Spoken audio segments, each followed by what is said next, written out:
Justin, welcome to Student Entrepreneur 101. Please say hello and share one recent entrepreneurial breakthrough you and your team at Hacker Fund have had.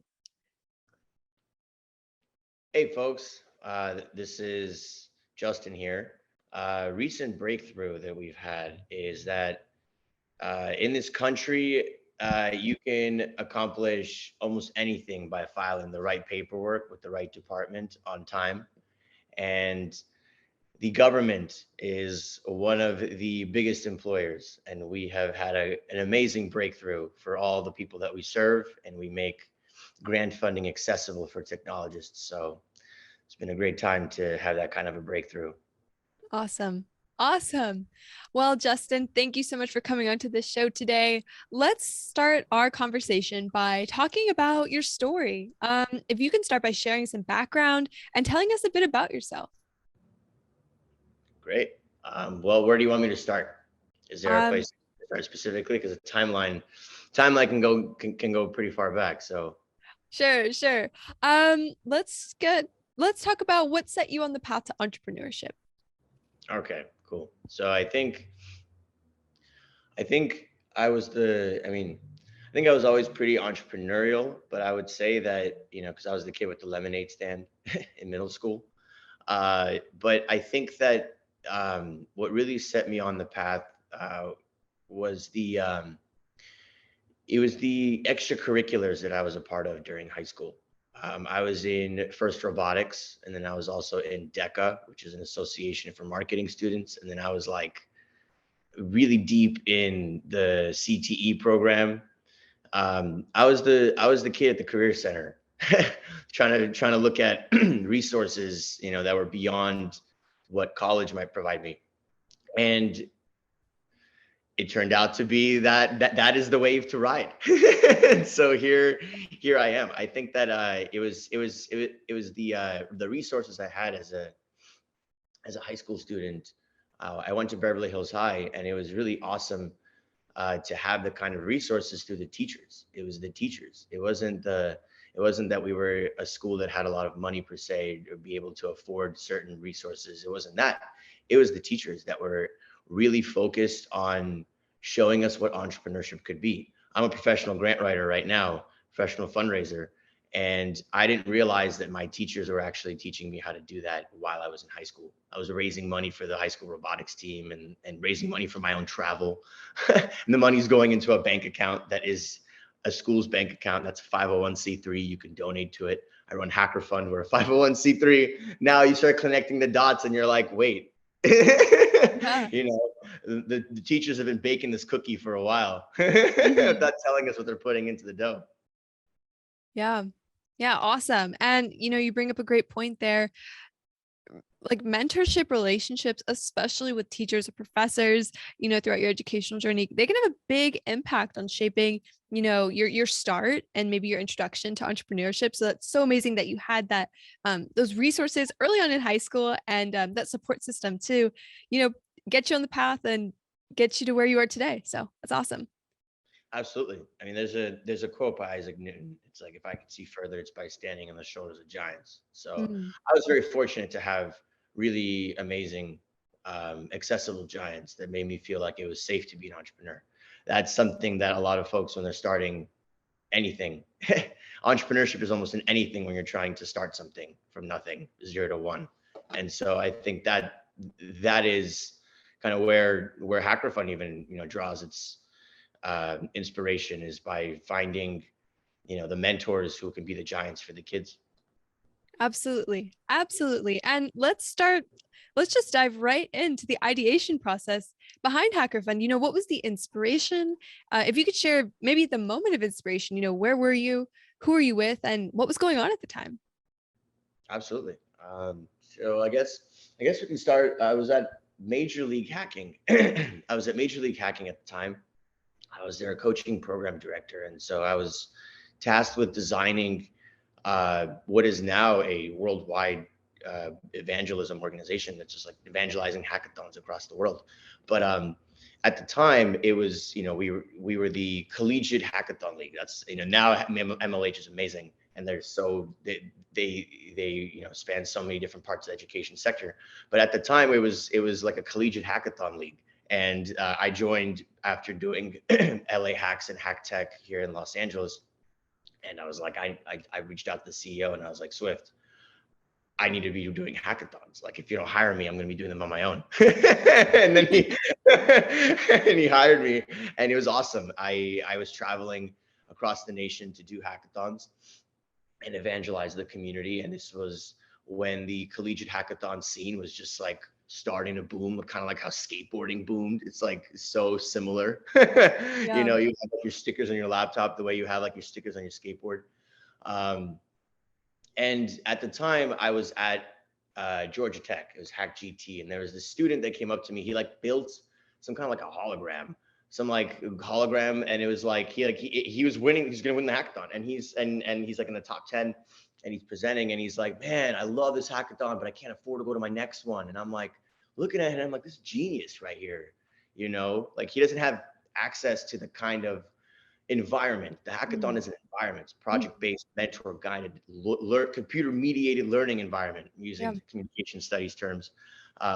For all the UCLA communication studies majors out there, Yeah. yes, you can. There is a career pathway for you. I was lost as well, um, and so, I was standing there, and he was looking at me, and he says, "I want to be able to go to my next hackathon." And I'm looking at him, and realizing, wow, it's not because it's not because of his academic institution where he's getting the like cutting edge knowledge and the access to the mentors. It's at the hackathon, because it's like the counterculture. It's like the school Mm. district at the time and colleges weren't supporting uh, hackathons.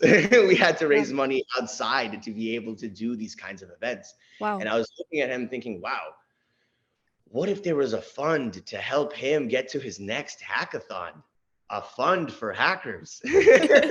And I'm like scratching my head. I'm thinking this could be interesting. And at the time, there was this hackathon hackers group that was growing. It's still existing. It has, tens of thousands of people on it. At the time, it was, still growing. And I posted in that, and I said, drop a hell yeah if you're down for this kind of a concept. And it just went. And Wow. that was Facebook groups were like, this is pre TikTok. This is pre all that. This is like, when I was in college, I'm 30.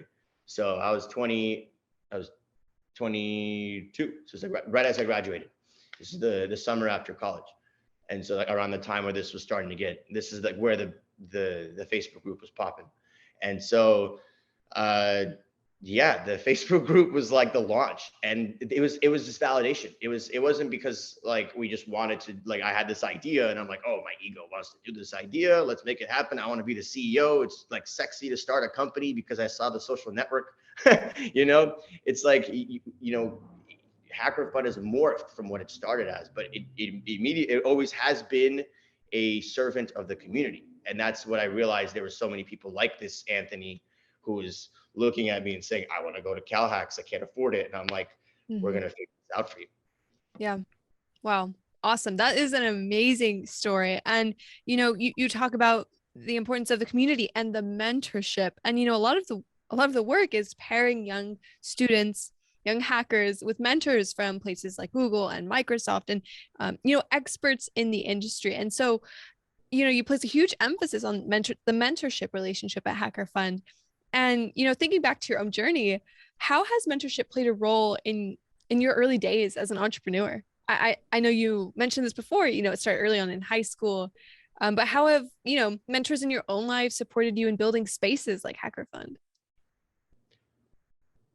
I think that what's really important is building a sense of mentorship into your working relationships. Mm.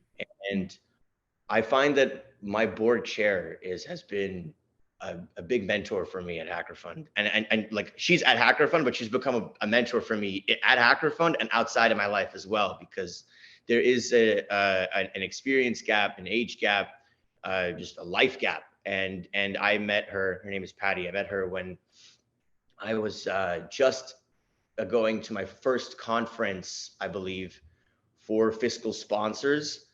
And fiscal sponsorship is what Hacker Fund does right now. That's why I was saying the breakthroughs. It's like fiscal sponsors are the agents. Sorry, not the agents, are the organizations that can help those who do not have a 501c3 go and do the good work, go and save the environment, go and help the people, the homeless. You know, how can you do that immediately? There's a lot of paperwork that has to go and get compliant and get stamped. And a fiscal sponsor is the 501c3 that allows you to do the good work without having to worry about the paperwork, because they're the ones in charge of it. And when I was falling into this industry, because we were doing hackathons and students were starting to lock in offers from Microsoft and other big companies and foundations saying like, hey, you built something really cool. What if we gave you $100,000 or $10,000 to go and put this in a market? And they're like, where do I put it? Yeah. I'm 17, you know? And I'm like looking at them and I'm like, well, your parents are not going to handle this either. So what if we made a fund for hackers? And that's how we fell into what we are today. Excuse me. Yeah. And so for me, she's become someone that, you know, I can look to as a source of knowledge that makes me feel safe in navigating the waters of social entrepreneurship. It is, you know, a lot of the things that navigate, a lot of the things that we have to use to navigate through anything that we're doing, any business decision is written by humans just like us. And that's when we realize that like it's just becoming a lawyer and now you're in the judicial branch and you know you have access when you have certain skill sets. That realization from Patty made me really lean into my skill set, and I have become obsessed with compliance, something that most people run from. Mhm. And that, you know, has made me like 100x more powerful in terms of what I can do for the people that we serve, because I'm not afraid of reaching out to the government agency saying, hey, let's discuss this paperwork and figure out what went wrong. You know, when you get a letter from the IRS, you start getting terrified. I'm studying to be a tax attorney. I'm here for the fight. I'm here to fight for the people and ensure that, you know, there's a way through it. And that kind of mentality, to ensure that, you know, there is compliance, there is proper stewardship, you know, that comes through good mentorship. Because a lot of times you think that it, you know, starting an organization is about serving the students or doing the impact, but then you forget about the compliance process. And I've become, you know, inspired to see it differently because of my mentors. And I think that has really helped our organization. Wow. Wow. Yeah, that's amazing. And I think you just captured perfectly how influential the mentorship relationship can be for an entrepreneur. You mentioned how your relationship has really kind of cemented the guiding principles for you as a leader at Hacker Fund and the work that you do with compliance. And so that's just, that's amazing. And so I mean, I just feel like the mentorship relationship for any rising entrepreneurs starting out is so important and can really offer guidance and support um, in so many ways. And so, what advice do you have for students and rising entrepreneurs listening to our conversation today when it comes to finding a mentor for themselves? They should just ask. Don't be afraid to Ask. ask. I think that there is a lot of ego with it's a lot of like, oh my God, they're gonna say no. I'm gonna feel like my entire world's gonna end if like this person who I think could potentially be my mentor doesn't want to hang out and sit at the table with me, you know? And yes, you might, they might just not have time, but a lot of the journey is lonely when you're an entrepreneur. And we know this, as we're, you know, they say heavy lies the crown. And, you know, when you're at the top, it's at the top of an organization, meaning in terms of leadership structure, people are looking to you, you know, as a sign of strength and where to go.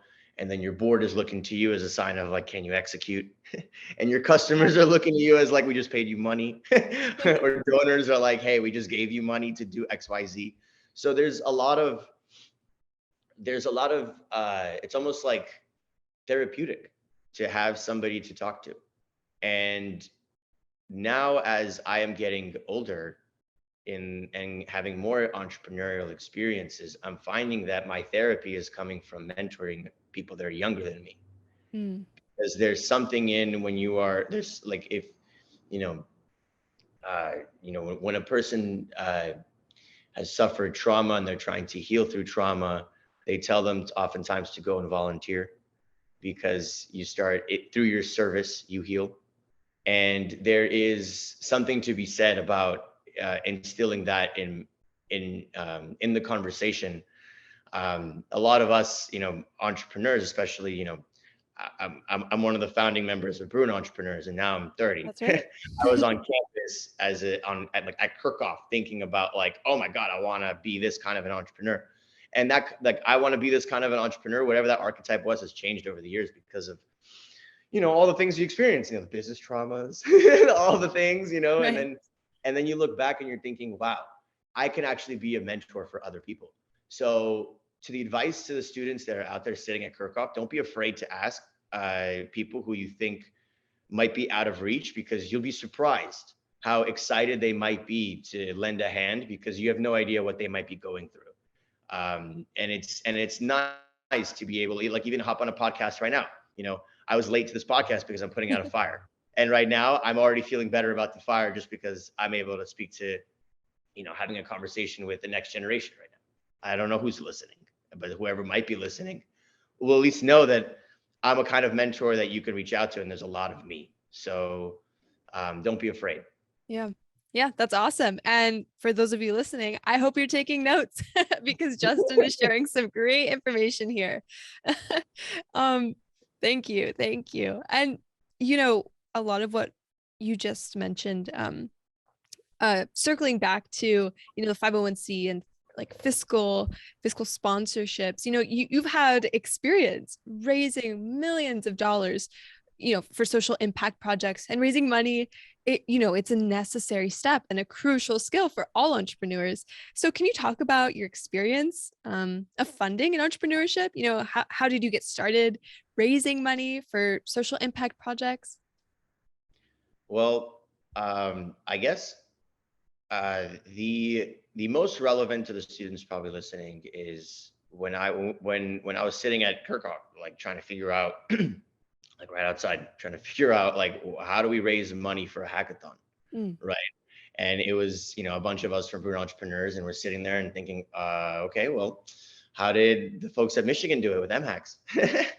And you think about it and you're like, okay, so the sponsors are paying for it, so you have to reach out to a bunch of sponsors, and you start, realizing these are sales skills. The same thing with, like, if you're starting any organization and you're trying to, sell your product.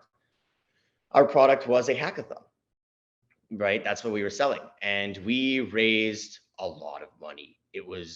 We raised money to the point where we had to, because we had to pay for travel reimbursement for all of these people. It was over 1,000 people coming to, Poly Pavilion. Yeah. And that, that concept alone, for us try to wrap our heads around that, is like, how do you design excuse me, how do you design the mechanisms? How do you design the mechanisms to be able to raise that kind of money?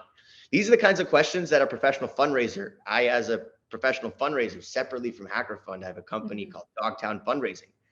We raise money doing the exact same thing that what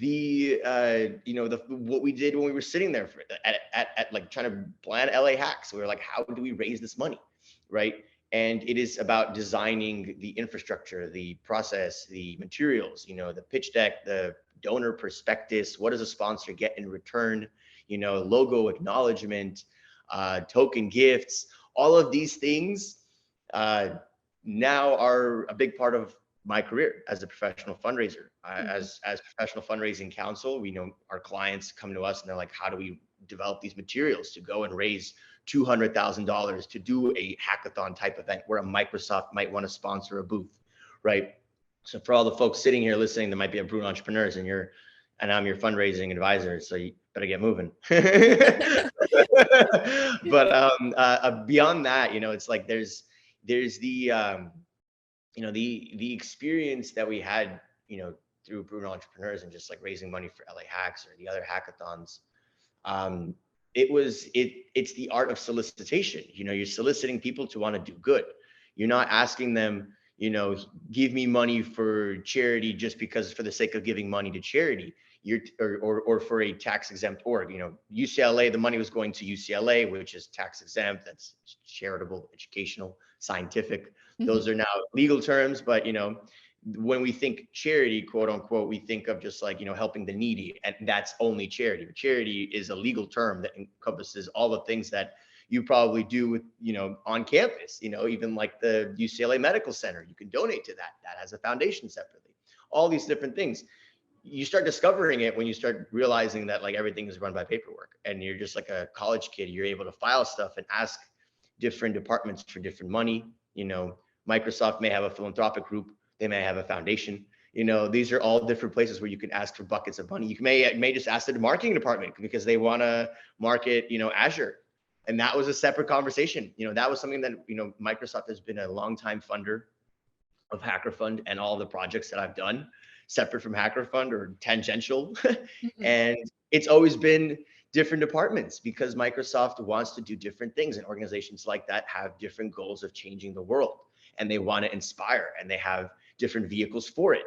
We recently applied for a grant for with Honda, and they had their corporate social responsibility. They're giving hundreds of thousands of dollars there. Then they have a foundation vehicle. They're giving hundreds of thousands of dollars there, and you can Mhm. apply to both, right? And that Yeah. and just knowing that makes the world and funding so much more accessible for folks who are like students sitting there and thinking, how do I get funding for my project? Yes, you can potentially make a 12 slide deck and go to Soho House and try to woo an investor. But we've seen with the crypto market what funny money can do and how everything's coming crashing down. What's amazing is there are agencies out there, governments out there, municipal organizations, like municipal agencies, community foundations who want to give you money, and they may want to have a stake in your organization. That's awesome. Get those too, but they might just want to see the good in the world happen, and they have funding allocated for it. Mm. So I'm a big proponent of non-dilutive capital, and that is for all the folks that are raising money for their ventures. That includes grant money. If you're like, for example, want to get a research grant, for a lot of the folks that are there, South Campus majors, Yeah. there's a lot of research grant funding out there for you, and that's something that we also specialize in. So the fundraising game, is there's a lot of ways to fundraise. There's a lot of ways to fundraise. You just got to think about what your capital is. I guess in this country, there's only two kinds of organizations: taxable and tax exempt. Mm. So Mhm. then you boil that down. Yeah. Yeah. Well, thank you so much for, I feel like if you could break it down into maybe like 2 or 3 points, how like what advice do you have for students who to successfully raise money? I know you mentioned there's like a pitch deck and you can go to investors, but what do you think determines whether an entrepreneur can successfully fund for their own business and projects? I think first and foremost, uh, approach it like a social scientist. So for the folks that are in communication studies and you took Professor Peterson's class, I think it's COM 150, I run back to his methodologies almost every time I'm doing some kind of a grant Oh that wow. he taught me. And so thank you, Dr. Peterson. Um, I would say that looking back now, when you approach it like a scientist, you start to ask yourself the questions that oftentimes are overlooked, which will include, how do I make money? Yeah. What is the impact in the world here? How do we measure? Because what gets measured gets managed, and what gets managed gets funded. And so these are the things that you start asking yourself. So approach it like a scientist. I Yeah. think that's the first piece of advice. And then the second piece of advice, don't be afraid to ask for money. Just don't be afraid to ask for money. It may feel cringe to ask money for your own project. Don't be afraid to ask for money. Mhm. I have asked for money from so many different types of people wearing all kinds of different things.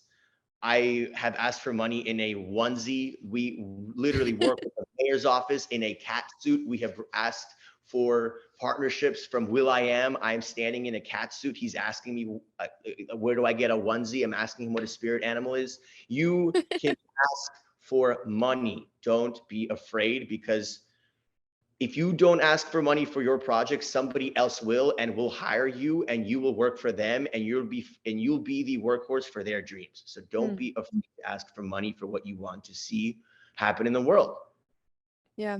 Yeah, that was absolute gold what you shared. Thank you so much. And for those of you listening, I hope you took notes. Com 150 and don't be afraid to ask for money, because, I mean, just take it from Justin, you like all of the success you've had with Hacker Fund and your projects, it boils down to a few like several guiding principles, and, being brave and being willing to take that step and ask for money, and not be afraid to go after you know asking for what you want.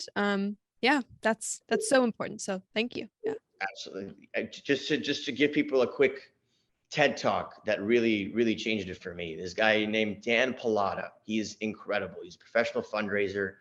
The big AIDS walks. He's the pioneer of that. And there was a quote that he said, "People want to do good in the world. They just need to be asked." So Mm, when you are doing something good in the world and your project is something important, you're saving the environment, don't be afraid to ask for money. You're asking them to do good in the world. You're a steward of social change. Go and ask them. yeah. That, think about it like that, and now it reframes why you're even doing what you're doing. So Yeah. Yeah. Wow, that's awesome. Thank you for sharing that. Yeah, that's amazing. no, Let's I so bringing people together is a big part of your work at Hacker Fund.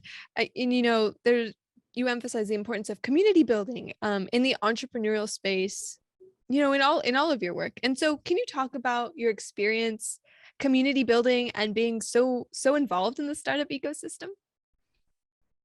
I think in terms of community building, this recently I've heard that this word community gets tossed around, Mm, and it's starting to mean too many things.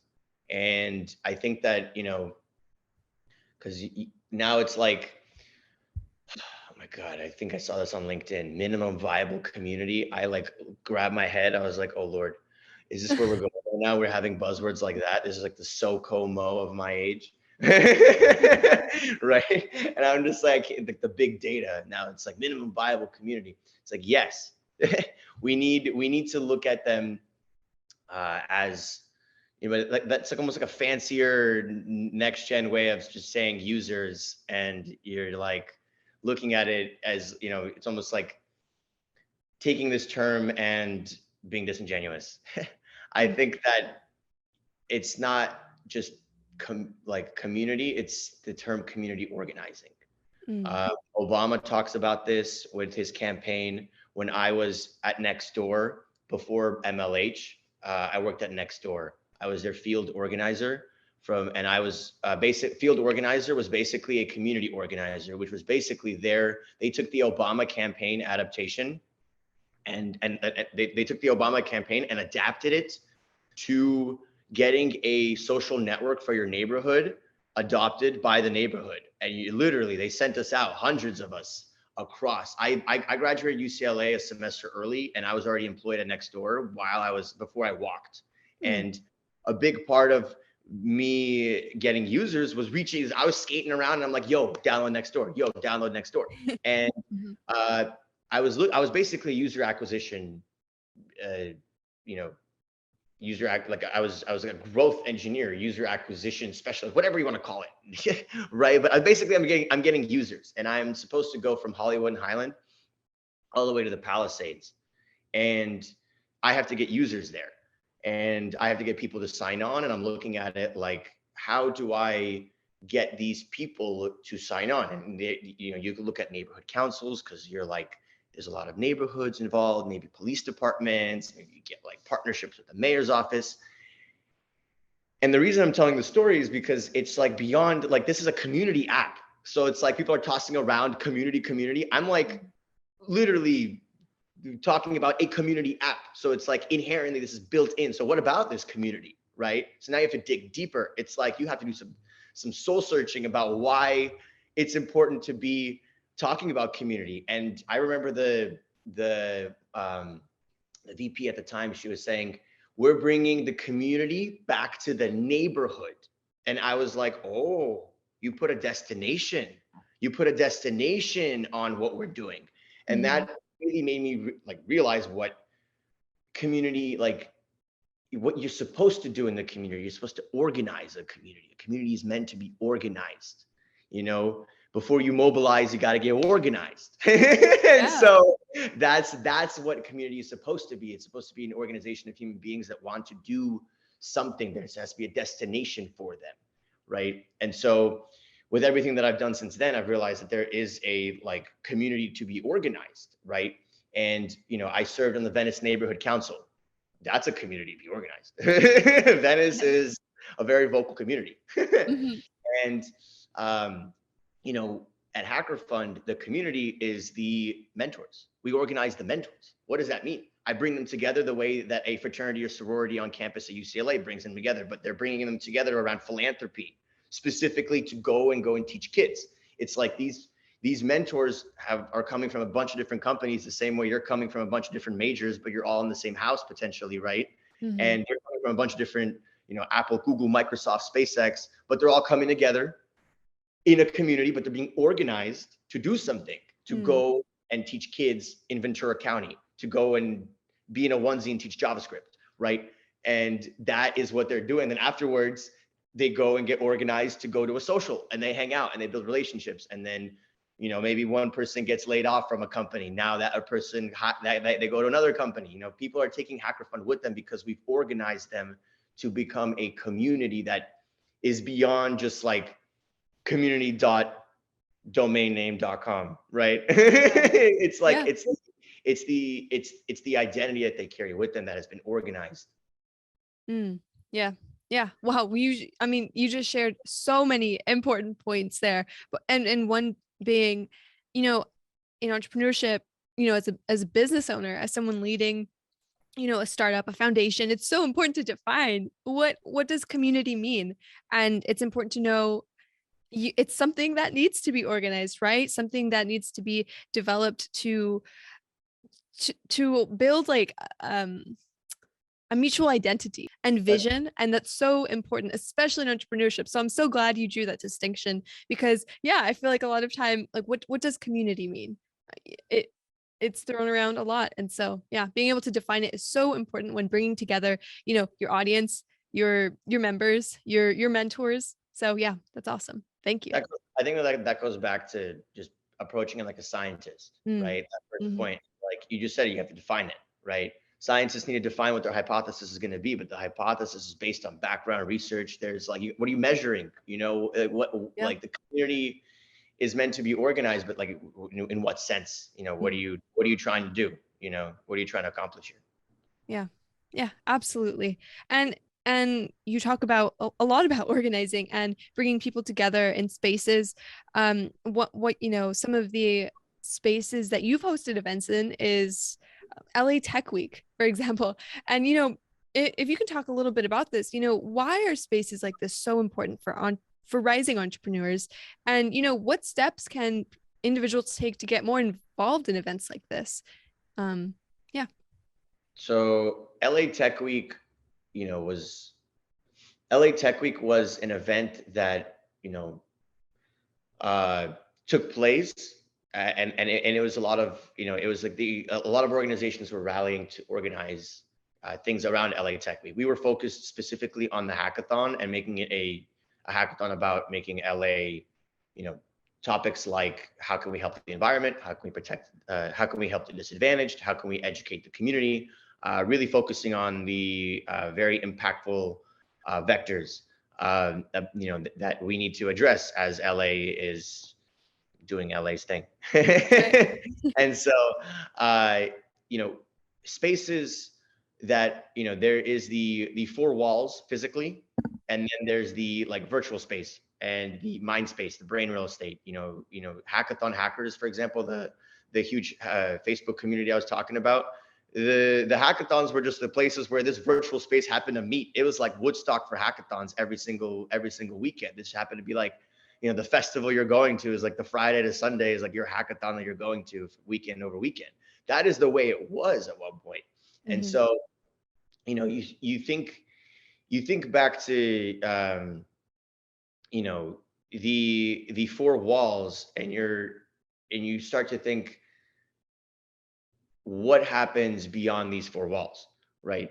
Is, the relationships that are built in those four walls, the space, what happens afterwards, right? The hackathon, a lot of times we would say at these hackathons, the relationships you build here are more important than the code that you write, because Mhm. a lot of times some of the biggest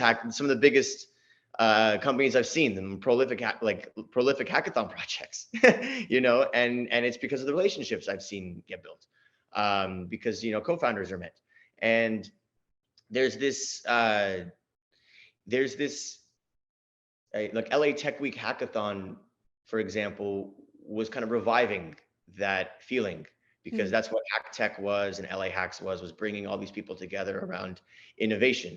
And that's what the four walls, for example, of Bioscience LA, where we hosted it, that's what they're the home for the, you know, bioscience entrepreneurial ecosystem in Los Angeles, and for all life sciences. So for any South Campus major, please take a look at what Bioscience LA is doing, and there's organizations like Bioscience that are cultivating these four walls. And I say four walls, you know, as just an archetype. There's the opportunity right now, because there's so much real estate out there, and the opportunity for folks who want to build innovation centers, whether it's on campus like at UCLA or off campus somewhere in Westwood, there's an opportunity for spaces to be created. I think that the ecosystem needs it. After COVID showed that we are able to tolerate and thrive in virtual spaces, but there is a magic that happens when you are seeing 1,000 engineers and technologists and creatives all in one room, tables and chairs, and people start clapping because their code, you know, it's running and the app is working, and then all of a sudden you see the clapping and the clapping and the clapping, and the whole place was clapping, and you have no idea where the clapping came from. And that kind of a feeling doesn't happen in virtual spaces. So Mhm. it's really up to entrepreneurs like us that are listening, and folks who are inspired to go out and don't be afraid to go and ask for money to build these spaces, because there's paperwork that you can file, and the government has money allocated for you to go and Mhm. build centers like this. I'm going to give you an example. We have built a space in Compton, the innovation center, Compton Innovation Center. We were very keen on building pathways for career technical education, the CTE program. And they asked us, what can you do for us beyond hackathons? And I straight up looked at the director of partnerships. I was like, if you give me a building, watch us work. They gave us a building. Wow. Wow, Gave that's us amazing. building. I'm looking at the affiliation agreement right now that we're literally raising money to go and do more work there. If you're doing the work, ask for the resources. Don't be afraid to go ask for money. And when I say money, don't be like, it doesn't have to always mean cash. It Yeah. could be real estate assets. They could go ask for things. Don't be afraid, right? And then you turn around and you start going to the funders and you say, hey, I want to do all these awesome things. Don't be afraid. Go and say, hey, I want to do all these beautiful things for the community, and look at all the partners that are down, because I have organized this community of organizations that want to get the work done. And you'll notice that when you're applying for grants, they're going to ask you, like, who else is involved, what partners, and you start realizing, ooh, I should have been organizing my community around this project that might win us $1 million. Yeah. Yeah. Wow. Wow. That is amazing. Congratulations with the work you're doing there. That is so amazing. And that is just such a perfect lived example of what you've been, you know, I think that is like the biggest example of what you've been, you know, discussing throughout this conversation is just ask. Don't be afraid to ask, because you never know the scope or just the scale of, what you might receive. And so that's so amazing. You asked for money, you got a building. So Absolutely. that's awesome. You just touched on the word scale. Don't be afraid to ask the funders about the scale of their dreams. Don't be afraid, Mm, right? Don't be afraid because they have the money and they're like, and $1,000 could get you, what is it like, Arduinos and a workshop. But like maybe they can give you 10,000. yeah. Show them the scale of their impact. Don't be Mm, afraid. Don't be yeah. afraid to paint them a picture because maybe they have $1 million and you just don't know that. Yeah. You might end up reaching a goal that was bigger than you ever thought to consider or They imagine. might, So they, yeah. they might become your board member. They might want to just throw in a check and then become your board member, and then all of a sudden you're in a different place entirely. Yeah. You Yeah. Wow. never know where it'll take you. Yeah. That's awesome. That's awesome. Justin, thank you so much for sharing that story there, because I feel like it's so, so important for students to know this, because, and students and rising entrepreneurs, because we're at a stage where, this is the perfect time to go out and ask, because you'd be surprised how many people are willing to help you starting out. And so understanding that, the possibilities are limitless when it comes to mentors, funders, investors, just willing to support and invest in you and in, what your vision is, what your dream is, what your project is. So yeah, that's awesome. I think the upper limit for people is their willingness to ask. Mm, Honestly, it's like you're not going to be able to talk to all the people in the world, and if you do the math, there's more likely that you have more mentors than you're going to be able to ask for help. yeah. So if you do the math there, you might as well open your mouth and start asking people for help because Yeah. that's really it. It's just like because closed mouths don't get fed. I'm a child Mm, immigrant. Closed mouths don't get fed. It's literally you have to go out and ask for what you want, and if help is what you need, go ask for it because there's enough people who want to help you. yeah. Yeah. Well, thank you so much for, helping us zoom out and really see the scale and just possibility of, what's out there, and, what what our success could potentially look like when, seeking support for our project. So that's so awesome, Justin. Thank you. Thank you so much. And you've talked a lot about the work you're doing now and Mhm. the vision you have for creating, for organizing community through Mhm, Hacker Fund. mhm, So mhm. let's talk about, how do you see the Hacker Fund community space, the four walls, like you mentioned, and just reach growing in the future? Well, I we're really focused on growing through our chapters. Our mentors are now at the like our community of mentors. They're now at the point where they're kind of self-organizing.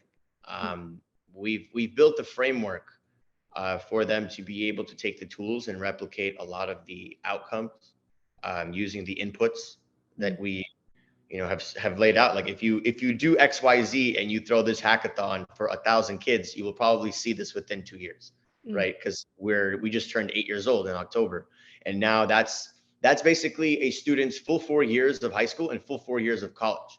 Now we've seen students who were freshmen in high school now are like getting jobs at Google.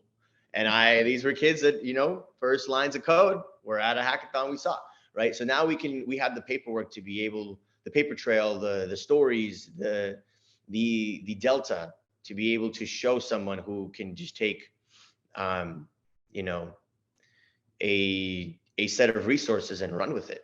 And they have now a bank account. If we are a fiscal sponsor, they can go and raise $100,000 for whatever they want to do. They have a restricted bank account. They can go and do the good work in their community. I think that we've really demystified a process that wasn't available to us when we were just starting out as graduates of the collegiate hackathon community. mhm, A lot of us were trying to raise money for our respective hackathons in our colleges, like Cal Hacks and M Hacks and Penn Apps, LA Hacks, Hack Tech.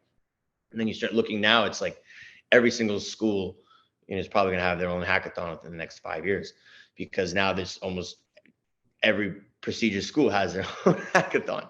And so, giving these tools for folks to self-organize has really been a focus of growth for us, because uh, it's almost like, when you create the cell is able to, then replicate, and then you all of a sudden over time you have humans, right? We were that first cell. We Mm. were that first cell for a very long time. And now then we formed a couple, and now we've seen the evolution. And now, folks that are like, in Oklahoma or in Nebraska are reaching out and saying, "Hey, we want a chapter. We want a chapter for Hacker Fund here for mentors, and we have all this real estate. We have these government agencies. We have a couple of grants we identified. Can we use Hacker Fund to do X, Y, Z?" And I'm like, "Welcome to the circus. Put on, let's get this." Awesome. Awesome. Yeah. Yeah. Well, it's so great. Justin, thank you so much. You've shared so many amazing insights. Yeah, so many amazing insights. And your experiences have just given like such a window into, what the possibility could be for rising entrepreneurs now starting their own projects. So thank you so much for sharing your experience, your knowledge, and your insights here. For students listening to our conversation today, where can they go to learn more about you and, the educational movement you've built at Hacker Fund? Well, at a Hacker Fund, the website hacker.fund, just very Mhm. simple, hacker.fund. And, feel free to reach out on LinkedIn anytime. And, my information is available through Bruno Entrepreneurs. I highly recommend the students that are listening here, if you are remotely interested in pursuing your own organization at some point, you go to Bruno Entrepreneurs, because that is the starting point for the monopoly board. If you were gonna look at where to get your character, your race car, that is that is where you start, and that is where I can come help best. So if you want to get in contact with me, that team has my direct line. Yes. Yes. Awesome. Guys, definitely be sure to take advantage of this connection opportunity, this networking opportunity. Definitely check out Burn Entrepreneurs if you're here at UCLA. That's it's an amazing resource. As you said, for if you're looking to start your own organization one day. So that's awesome. That's awesome. Justin, thank you so much. Before we go, what is one final word of advice that you have for students hoping to start their own organization or their own startup one day? I think this piece of information kind of changes at what point I think you ask somebody in their Mm. career. So I'm gonna try to think about this as like a through line of like what over time now, as like a scientist, I look at this. For any student at any campus, wherever they are, whether they're at UCLA, Stanford, or somewhere, wherever,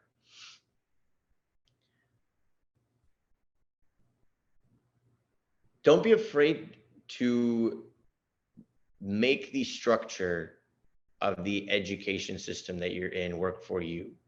Because oftentimes, um, if you let the structure of the existing education system that you're in dictate the function of your education, you will be left behind.